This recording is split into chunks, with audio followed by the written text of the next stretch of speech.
아나니아 삽비라 사건은 교회 내부에도 큰 비극적인 사건이었지만 교회 안팎으로 큰 충격을 던진 사건이 되었습니다. 이런 사건들이 만약에 교회에 일어난다면 오늘날 우리들의 교회에도 아마 교회는 큰 혼란에 사로잡히거나 아니면 분열되거나 또 활동이 위축되는 일들이 일어날 겁니다. 그런데 초대교회들은 오히려 더욱더 하나님을 경외하게 되었고 교회는 더더욱 성장하고 맡긴 사명에 집중하게 되었다는 겁니다. 지난주일 본문 이후의 말씀이죠. 12절 14절 같이 읽어봅니다. 자막을 통해서 시작. 사도들은 사람들 가운데 많은 기적들과 표적들을 일으켰습니다. 그리고 믿는 사람들은 모두 한 마음으로 솔로몬 행각에 모이곤 했습니다. 다른 사람들은 감히 그 모임에 끼어들지 못했습니다. 그러나 백성들 사이에는 그들에 대한 칭찬이 자자했습니다. 더욱이 남녀할 것 없이 점점 더 많은 사람들이 주를 믿게 돼 그 수가 늘어났습니다. 아멘. 사도들로 통해서 엄청난 기적과 능력들이 더 많이 일어나게 되었습니다. 그리고 더 많은 사람들이 그리스도께로 돌아오고 예수 믿게 되었다는 겁니다. 분명 교회에 큰 위기가 닥칠 만한 사건이었지만 그 이후에 오히려 교회는 더 견고히 정결함으로 거룩함으로 서서 하나님의 뜻을 이루는 공동체가 되었다는 겁니다.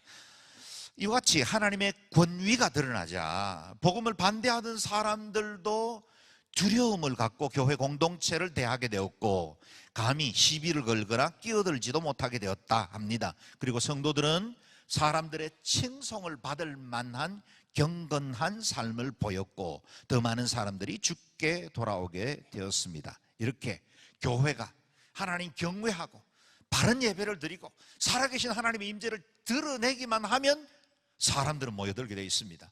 우리는 저마다 허무합니다. 다 이리저리 갈등하고 방황하며 삽니다. 사람들의 심령 깊은 곳에는 언제나 큰 공허와 같은 자리가 있어서 무엇인가 의지하고 싶고 붙들고 싶어 합니다. 그때 종교가 그리스도인들이 제대로 본을 끼치지 못하기 때문에 사람들이 더 방황하는 것이지, 교회가 하나님의 살아계심과 능력을 바로 드러내기만 하면 사람들은 마치 빛을 찾아서 많은 물고기들이 모여드는 것처럼 반드시 모여들게 될 것입니다. 15절 16절 말씀도 같이 읽어보겠습니다. 시작. 심지어 사람들은 베드로가 지나갈 때 혹시 그의 그림자에라도 덮일까 해서 들것과 자리에 환자들을 눕힌 채 거리로 데리고 왔습니다. 예루살렘 근처의 마을에서도 많은 사람들이 환자들과 더러운 귀신에 시달리는 사람들을 데리고 모여들었고 그들도 모두 고침을 받았습니다. 아멘. 이 같은 좋은 소문이 계속해서 확산되면서 심지어는 많은 사람들이 모여들 뿐만 아니라 병든 사람들이 거리로 환자를 메고 나아가서 베드로 사도가 지나갈 때 그 그림자에게라도 터치가 될까 하고 기대하는 마음으로 나아갈 만큼 교회의 권위는 예루살렘을 압도하고 있었습니다. 형식과 절차, 종교적인 껍데기만 남아 있었던 이전에 유대교에서는 결코 볼 수 없었던 살아계신 하나님의 능력, 그 생동감 있는 예배가 사람들에게 도전을 주고 있었다는 것입니다. 이 소문이 퍼지면서 예루살렘뿐만 아니라 근처의 여러 동리, 유대 여러 지역에서들도 병든 자들과 귀신 들린 자들을 데리고 나와 치유함을 받고 온전함을 얻게 되었다는 겁니다. 복음으로 인해 예루살렘과 온 유대 땅에 기쁨이 넘치게 되었습니다. 이와 같이 좋은 소식이 확산되고 있는 때에 이 모든 것을 사람들이 다 반가워하는 것 같지는 않습니다. 17절 18절 말씀을 읽겠습니다. 시작. 그러자 대제사장들과 그와 한패인 사두개파 당원들은 모두 시기하는 마음이 가득해서 들고 일어나 사도들을 잡아다가 감옥에 가두었습니다. 서로 반대 방향을 향하는 두 개의 에너지가 충돌한 것입니다. 하나는 성령으로 충만케 된 초대교회 성도들이 이 복음, 이 뜨겁고 간절한 이 생명의 복음을 증거하려는 에너지였고, 또 하나는 시기심으로 인해서 종교적 기득권을 유지하려고 하는 옛 종교의 대제사장과 사두개파 사람들이 일으키는 에너지였습니다. 그동안 종교의 중심은 예루살렘이었습니다. 당연히 유대교 중심은 예루살렘이었죠. 그런데 갈릴리 출신의 변방에서 일어난 이 어부 출신의 촌뜨기들이 예루살렘 시내에 와서 말씀을 전하기 시작하고 기적을 일으키고 능력을 행하면서 많은 사람들이 주께로 돌아왔고, 그리고 그 사람들에게 말씀을 들으려고 사람들이 귀를 기울이고 있었다는 겁니다. 당시 예루살렘의 종교 지도자들은 시기심과 함께 위기감에 사로잡힌 나머지 하나님께서 행하시는 새 일을 보지 못하고 오히려 역행하는 역할들을 하게 됩니다. 복음 전파하는 사도들을 다시 감옥에 가둡니다. 그리고 당시에 권력을 가지고 있었고 군대를 움직일 수 있는 사람들이 결정한 것이니 연약한 사도들은 어쩔 수 없이 다시 감옥에 갇히게 된 겁니다. 여기까지 보면 악한 힘이 선한 것을 이긴 것처럼 보입니다. 세상 일들을 돌아가는 것을 보면 자주 악한 자가 더 득세하는 것처럼 보이게 되어 우리 마음속에 실망을 주기도 하죠. 나보다 훨씬 더 악하고 못된 인간인데 잘 살고 떵떵거리기도 하고, 선한 자가 오히려 억울한 일을 당하고 좋은 마음을 가진 사람들이 사람들에게 따돌림을 당하거나 대접 못 받는 것을 보면 이 부조리한 세상에 대해서 우리가 회의를 느끼기도 합니다. 그러나 여러분 기억하십시오. 우리 하나님은 살아계십니다. 하나님은 신실하십니다. 그리고 이 모든 상황을 지켜보고 계신 그 하나님이 초자연적 방법으로 이 사건에 대해서 개입하기 시작하셨다는 겁니다. 그 밤에 무슨 일이 일어났을까요? 19절 20절 말씀을 읽겠습니다. 시작. 그러나 그날 밤 주의 천사가 감옥문을 열고 사도들을 밖으로 데리고 나오며 말했습니다. 가라, 성전에 서서 백성들에게 이 생명의 말씀을 모두 전하라. 아멘. 주의 천사가 그 밤에 감옥에 갇혀있는 사도들을 찾았고 옥문을 열고 그들을 밖으로 이끌어냈습니다. 분명히 자물쇠는 든든히 잠겨 있었고 경비병들도 밤새 그 감옥 앞에서 보초를 서고 있었는데 그들은 아무런 제약을 받지 않고 보초병 앞을 통과해서 밖으로 나왔는 겁니다. 아무도 몰랐고 어떤 흔적도 남지 않고 사람만 빠져나가게 된 겁니다. 더욱이 놀랐던 것은 감옥 안에 있어야 할 이 사람들이 빠져나와 새벽 일찍부터 성전에서 하나님의 말씀을 전하고 있었다는 겁니다. 21절에서 25절까지 오늘은 말씀을 많이 읽습니다. 본문이 길기도 하지만 이 말씀 자체가 여러분 생명이니까요, 은혜 가운데 읽으시길 바랍니다. 같이 읽겠습니다. 이 말씀을 듣고 그들은 이른 아침 성전으로 들어가 사람들을 가르치기 시작했습니다. 그때 대제사장과 그 일행이 도착해 공의회와 이스라엘 자손의 모든 장로들을 소집하고 감옥에 사람을 보내 사도들을 데려오게 했습니다. 그러나 경비병들이 감옥에 도착해 보니 그들은 온데간데 없었습니다. 그들이 돌아와 이렇게 보고했습니다. 감옥 문은 단단히 잠겨 있고 간수들도 문마다 서 있었습니다. 그런데 문을 열어보니 안에 아무도 없었습니다. 이 말을 듣고 성전 경비대장과 대제사장들은 당황해 이러다가 또 어떤 일이 생기게 될까 걱정했습니다. 그때 누군가 들어오더니 말했습니다. 보십시오, 감옥에 가둔 사람들이 성전에 서서 사람들을 가르치고 있습니다. 아멘. 놀라운 일이 일어난 거지요. 여기에 감옥문을 열고 제자들을 이끌어내신 하나님의 의도가 무엇인지를 밝히고 있습니다. 여러분, 하나님께서 특단의 조치로 어떤 기적을 베풀 때는 반드시 목적이 있습니다. 한 가지 목적이었죠. 천사가 사도들에게 말한 그대로였습니다. 가라, 성전에 서서 백성들에게 이 생명의 말씀을 모두 전하라. 생명의 말씀을 단 한 사람에게라도 더 전하고 한 영혼이라도 더 구원받게 하기 위하여 그들을 감옥 안에 그대로 두지 않고 이끌어내셨다는 겁니다. 여러분, 하나님의 뜻을 이루는 일에는 감옥 안인가 감옥 바깥인가 그것은 별로 중요하지 않습니다. 만일 감옥 안에서 하나님의 뜻을 이룰 수 있다면 하나님은 감옥 문을 열지 않습니다. 그러나 감옥 문을 열어야만 하나님의 뜻이 잘 드러날 수 있다면 하나님은 감옥 문을 열어서 기적을 행하기도 하십니다. 사도 바울 역시 복음을 전하던 중에 몇 번이나 감옥에 갇히게 됐죠. 그런데 그 가운데 2차 전도 여행 가운데 빌립보 지역에 이르렀을 때 복음을 전하다가 매를 맞고 감옥에 갇힌 채 그들이 감옥에 있었습니다. 그때 바울과 실라가 찬양할 때 지진이 난 것처럼 옥토가 움직이고 감옥 문이 열리게 되었습니다. 그리고 그 간수와 함께 모든 가족들이 예수 믿게 되고 빌립보 교회가 처음 개척되는 현장이 되었죠. 그런데 바울이 가이사랴에서 2년, 다시 로마 감옥에서 2년을 갇혔을 때는 아무런 기적도 일어나지 않았습니다. 가이사랴 감옥에 2년 있었을 동안에는 그 시간들을 통해서 하나님은 바울에게 예언했던 그대로 왕과 총독들에게, 지도자들에게 복음을 전할 수 있는 기회를 만들기 위해서 가이사랴 감옥에 두셨던 겁니다. 로마 감옥에 있을 때는 로마의 온 시위대 안에 복음이 전파될 수 있도록 하나님께서 복음의 문을 열어 두신 것입니다. 그리고 우리가 알고 있는 313년 기독교가 공인될 때 중요한 역할을 하던 사람들이 로마 시위대 안으로부터 시작되었다는 겁니다.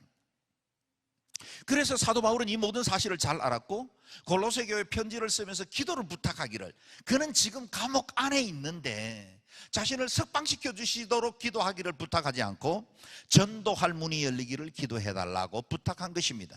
감옥 문이 열리는 것보다 더 중요한 건 전도할 문이 열리는 것이고, 그것이 하나님의 뜻을 이루는 것이라는 걸 잘 알기 때문입니다. 여러분의 삶에는 혹시 감옥과 같은 환경에 묶여 있지는 않습니까? 혹시 어떤 상황들 때문에 묶여 있고 눌려 있고 여러분이 다시 어떻게 해야 될지 모르는 여러 가지 암담한 현실 속에 있지는 않습니까? 목사인 저는 여러분에게, 여러분의 그 삶 속에 하나님께서 감옥 문을 여시고 또 정말 여러분에게 자유를 주시고 여러분에게 새로운 은혜 부어주시기를 바랍니다. 그러나 동시에 그것이 지금 어떤 환경이든지 간에 감옥 문이 열리는 것보다 더 중요한 건 주님의 뜻이 이루어지는 것입니다.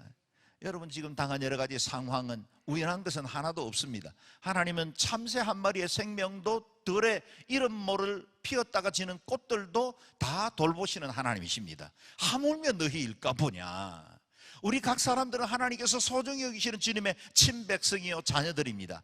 여러분, 우리가 당하고 있는 모든 고난도 어려움도 하나님 다 아십니다. 이 과정을 통해서 무슨 뜻을 이루어 가실지에 대해서 집중하고 기도할 수 있게 되기를 바랍니다. 그래서 감옥 문이 열리는 것보다 더욱더 하나님의 뜻이 이루어지기를 기도하기를 바랍니다.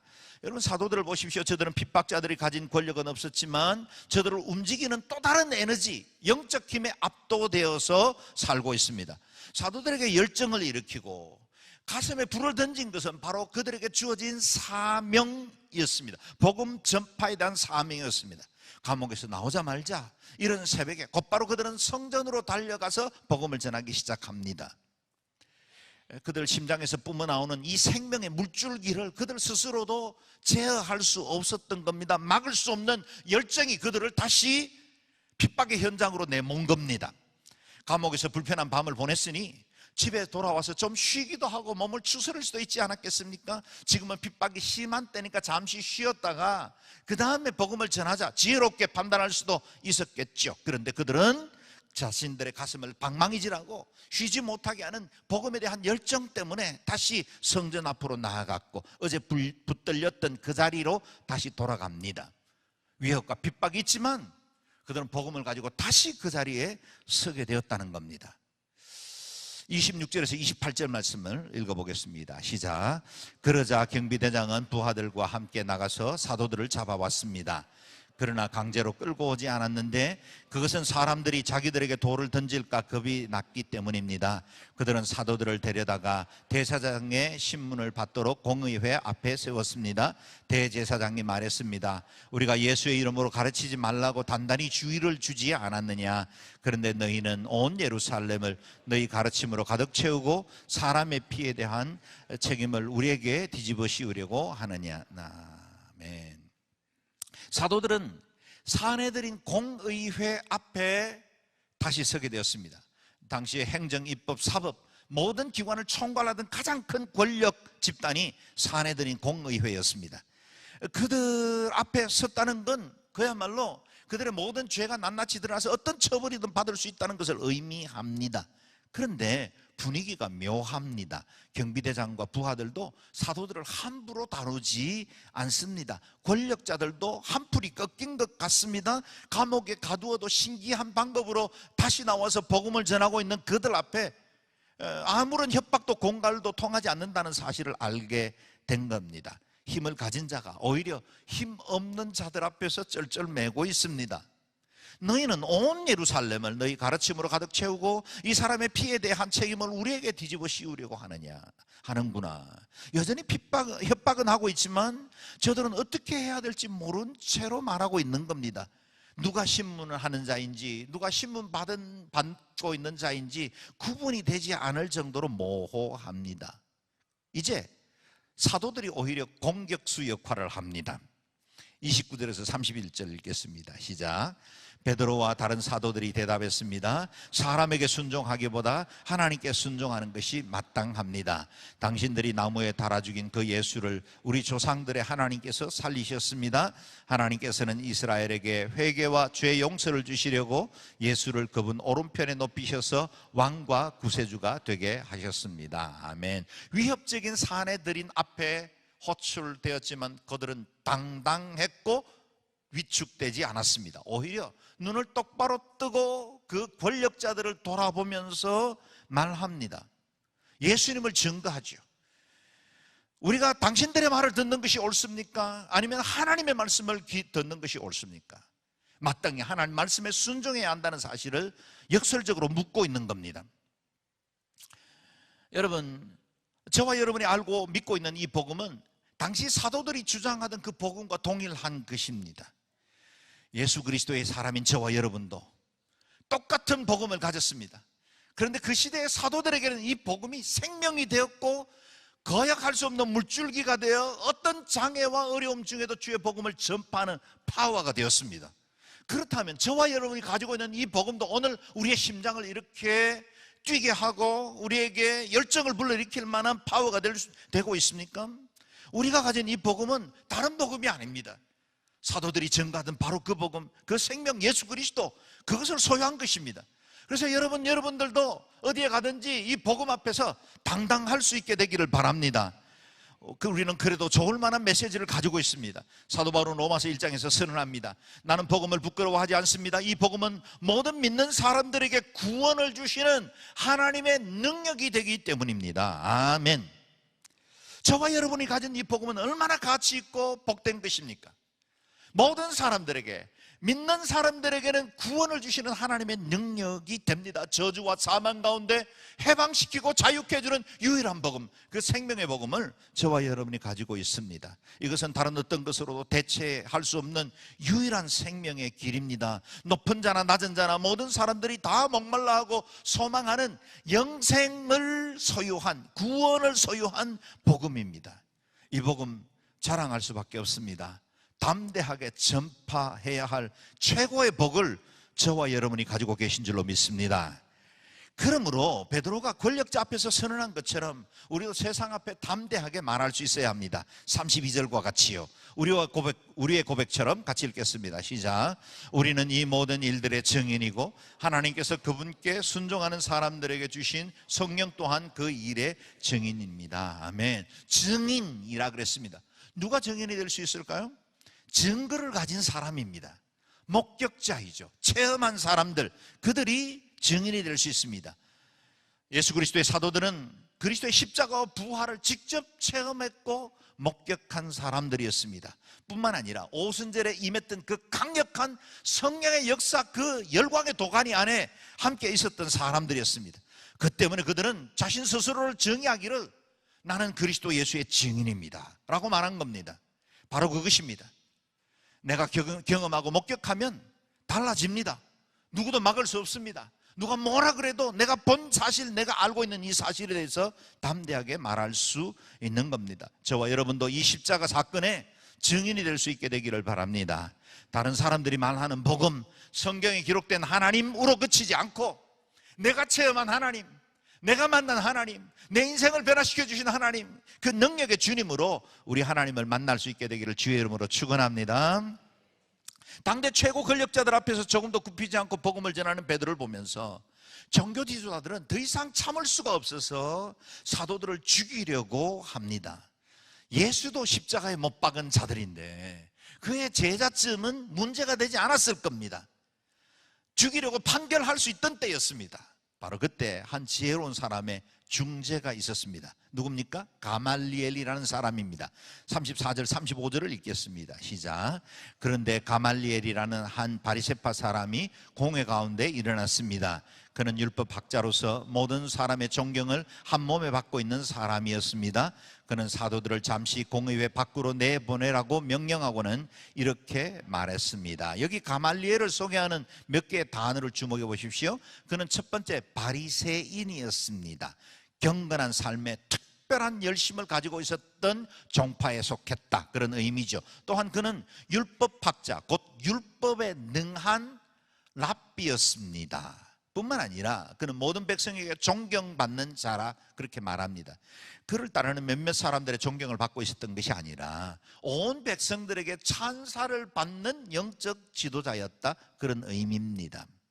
유대 기록에 의하면 가말리엘은 유대 랍비 가운데서 가장 존경받고 칭송받는 랍비인 힐렐의 손자였고, 당대 가장 위대한 랍비 7인 중에 한 사람이 가말리엘이었습니다. 그가 사도를 잠시 밖으로 내보낸 후에 공회를 설득하여 중재안을 내놓은 것입니다. 사내들인 공회의 최고 지성인이 제시한 해법이 무엇입니까? 35절에서 39절까지 읽겠습니다. 시작. 이스라엘 사람들이여, 여러분이 지금 저 사람들에게 하려는 일에 신중을 기해야 합니다. 언젠가 드다가 나타나서 자신이 대단한 사람인 양 공포하고 다니자 400명이라는 사람들이 따랐습니다. 그러나 그는 죽임을 당했고 그를 추종하던 사람들은 모두 뿔뿔이 흩어지고 말았습니다. 결국 그 일은 아무것도 아닌 일로 끝났습니다. 그 사람 뒤에도 갈릴리 사람 유다가 인구조사를 할 때 나타나서 많은 추종자를 거느리고 반란을 도모했지만 역시 죽임을 당했고 그를 추종하던 사람들도 모두 흩어졌습니다. 그러니 지금의 경우에 대해서도 내가 한마디 하자면 저 사람들을 상관하지 말고 그냥 내버려 둡시다. 만일 그 목적이나 행동이 사람에게서 비롯된 것이라면 망하고 말 것입니다. 그러나 만약 하나님께로부터 나온 것이라면 이 사람들을 막을 수 없을 것입니다. 행여나 여러분이 하나님을 대적해 싸우는 사람이 될까 두렵습니다. 아멘. 가말리엘은 우선 이 일을 신중하게 대해야 한다고 제안합니다. 그가 그리스도인의 편에 서서 이 말을 한다고 보기는 어렵지만 이 문제는 감정적으로 다루어서는 안 된다는 합리적인 제안을 한 것입니다. 시기심 때문에 사도들을 감옥에 가두고 예수를 전한다는 이유로 그리스도인들을 가혹하게 다루는 것은 합당하지 않다는 사실을 지적한 겁니다. 가말리엘이 주장한 주요 논지는 이렇습니다. 만약 이 사람들이 주장하는 이 사상과 행동이 사람에게서 나왔다면 우리가 그렇게 핍박하지 않아도 무너질 것이고, 만약 이것이 하나님께로부터 난 것이라면 사람이 무너뜨릴 수도 없거니와 오히려 하나님을 대적하는 역할을 할 수 있으니 주의해야 한다는 겁니다. 물론 이 가말리엘이 주장한 것을 일반화시키기는 쉽지가 않습니다. 모든 경우에 다 적용되지는 않습니다. 그러나 지혜와 양심을 갖춘 지성인다운 해법이었습니다. 그의 논지는 역사적 근거가 되고 있는 두 개의 사건을 예로 들었습니다. 불과 30-40년 전에 있었던 일입니다. 사람들에게 그야말로 센세이션을 일으켰던 역사적인 두 사건이 있었죠. 드다와 유다라는 사람이 차례로 일어나 사람들을 이끌었고, 많은 사람들이 메시아가 아닌가 하고 수많은 사람들이 몰려들었고 마음이 빼앗겼지만 한때 유행처럼 바람을 일으킬 뿐 곧 사라지게 되었다는 겁니다. 여러분, 이 세상에도 많은 일들이 이렇게 명멸을 반복하고 있는데, 한때 많은 사람들 앞에 주장하는 이론과 사상들 또는 기적을 일으키는 것처럼 보여지는 많은 것들이 어느 순간엔 다 사라집니다. 그러나 예수 그리스도의 복음은 지난 2000년 동안 지금 온 세계 가운데 확장되고 있었고, 주의 복음을 증거하는 곳곳마다 변화가 있고 국가와 사회가 새로워지고 하나님의 나라가 확장되는 것을 볼 수 있습니다. 가말리엘의 충고는 반박할 수 없는 지혜로운 것이었고, 그가 가지고 있는 권위와 존경 때문에 공회는 그의 말을 따르기로 결정합니다. 40절 말씀을 읽겠습니다. 시작. 그의 충고는 충분히 설득력이 있었습니다. 그들은 사도들을 안으로 들여 채찍질하고는 예수의 이름으로 말하지 말라고 명령하고는 풀어주었습니다. 아멘. 이 한 지혜로운 지도자의 이 조언으로 인해서 사도들은 죽음의 위기로부터 벗어날 수 있었습니다.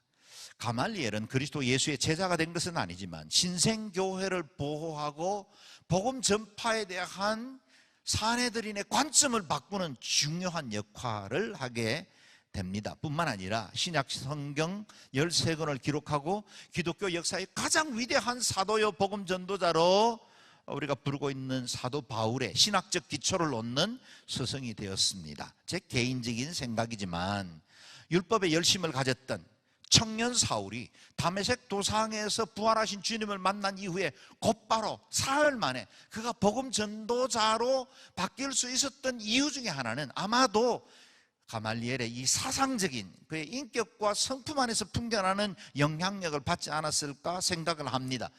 그는 율법의 사람이었지만 율법에 매여 있지 않고 다른 것들의 새로운 사상과 생각에 대해서 문을 열 수 있는 그런 사유의 능력이 있었다는 겁니다. 물론 가말리엘의 충고 이후에도 공회는 다시 사도들을 채찍질하였고 예수의 이름을 전파하지 말라고 협박하고 석방시킵니다. 사도들은 이 반복되는 박해와 위협 앞에서도 결코 흔들리지 않고 복음 전도하는 일을 계속해 나갔습니다. 41절 읽겠습니다. 시작. 사도들은 예수의 이름을 위해 모욕당하는 것이 합당하다고 생각하고는 기뻐하며 공의회를 떠났습니다. 아멘. 보십시오. 사도들은 오히려 예수의 이름 때문에 모욕당하는 것을 합당하게 여겼답니다. 자신들이 복음 때문에 당하는 이 고난은 이게 고통이 아니라 두려움과 염려가 아니라 오히려 기뻐했다라고 고백합니다. 여러분, 세상 어느 누가 고난당하는 것을 기뻐할 사람이 있겠습니까? 사람들로부터 배척당하고 있는데 그걸 즐거워할 사람이 있겠습니까? 저마다 고난 없이 편안하게 살고 사람들에게 박수받고 인정받으며 살고 싶은 게 우리의 소망이지요. 그런데 저들은 채찍에 맞고 위협을 당하고 사람들로부터 따돌림을 받았는데도 오히려 큰 기쁨과 확신을 가지고 공회를 나오게 되었답니다. 여러분은 어떻습니까? 복음을 위해서 고난받아 보신 적이 있습니까? 만약 여러분 신앙생활 해오는 중에 복음 때문에 한 번도 고난을 받아본 적이 없다면 혹 여러분의 신앙생활이 피상적인 수준에 머물러 있는 것은 아닌가 하고 물어봐야 할 겁니다. 내가 적당한 회색지대에 중립지대에 있기 때문에 세상에도 한 다리 걸쳐 있어서 세상으로부터 배척받을 일 없고 교회 안에도 한 다리를 걸치고 있어서 교회 안에서도 아무런 문제 없이 생활하는 이와 같은 이중적 삶을 살고 있기 때문에 내가 가진 이 복음 때문에 반대를 받거나 복음으로 인해서 고난받지 않는 건 아닐까 심각하게 물어봐야 한다는 겁니다. 내가 만약 진짜 예수쟁이로 되기로 결정하면 가까운 사람들로부터 미움받게 될 수 있습니다. 친구들이 떠나기도 합니다. 말씀대로 살려고 하면 세상이 적대시할 것이고 내가 가진 이 복음 누군가에게 전하려고 하면 사람들이 배척하거나 미워하거나 업신여기게 될 겁니다. 예수님을 잘 섬기려고 하면 더 많이 수고하고 더 많은 손해를 봐야만 하는 것이 당연합니다. 복음 때문에 고난받는 경험이 있어야 내 신앙의 진정성이 증명되기도 한다는 겁니다. 만약 여러분이 예수님 때문에 고난을 당하고 있다면, 고난을 당하게 되었다면 여러분 기뻐하셔도 좋습니다. 예수님을 위해 모욕을 당할 만큼 여러분이 가치 있는 하나님의 사람으로 인정받았다는 뜻이기 때문입니다. 저는 우리 영종원 우리 공동체에서 신앙생활하는 여러분들이 어디에 가든지 복음을 전가하는 일에 힘쓰기를 바라고 또 고난받기를 합당한 자로 여겨질 만한 믿음의 사람으로 세워지게 되기를 주의 이름으로 축원합니다. 사도 베드로는 이러한 박해 현장에서 신앙생활하고 있는 성도들에게 이렇게 편지로 격려를 했습니다. 베드로전서 4장 말씀인데요, 같이 읽어보겠습니다. 시작. 오히려 너희가 그리스도의 고난에 참여하는 것으로 즐거워하라. 이는 그의 영광을 나타내실 때에 너희로 즐거워하고 기뻐하게 하려 함이라. 너희가 그리스도의 이름으로 치욕을 당하면 복 있는 자로다. 영광의 영 곧 하나님의 영이 너희 위에 계심이라. 아멘. 베드로 역시 수많은 고난을 통해서 박해받으면서 복음을 전하던 경험이 있었던 사람이고, 또 그 일이 얼마나 영광스럽고 감사한 일인지를 알고 있었기 때문에 복음을 위해서 수고하는 많은 사람들에게 이와 같이 담대하게 증거할 수 있었던 겁니다. 그리스도의 고난에 참여하게 되거든 즐거워하라. 그리스도 이름 때문에 곤욕을 당하거든 복 있는 사람이다. 왜냐하면 예수 그리스도께서 영광 중에 오실 때 그 모든 수욕과 고난을 변환시켜 영광으로 변화시켜 주실 것이다는 사실 때문입니다. 사도 바울 역시 빌립보서 1장에서 이렇게 도전하고 있죠. 같이 읽어봅니다. 시작. 그리스도를 위하여 너희에게 은혜를 주신 것은 다만 그를 믿을 뿐 아니라 또한 그를 위하여 고난도 받게 하려 하심이라. 아멘. 우리가 예수를 믿는다는 것은 내 입맛에 맞는 음식만 골라 먹을 수 있는 뷔페 식당에 참여했다는 뜻이 아닙니다. 우리는 구원의 기쁨과 천국의 영광도 얻지만 동시에 그리스도와 복음을 위하여 고난도 받아야 합니다. 십자가 없이 부활의 영광 얻을 수 없습니다. No cross, no crown. 어찌 십자가를 통과하지 않고 부활의 기쁨을 누릴 수 있겠습니까?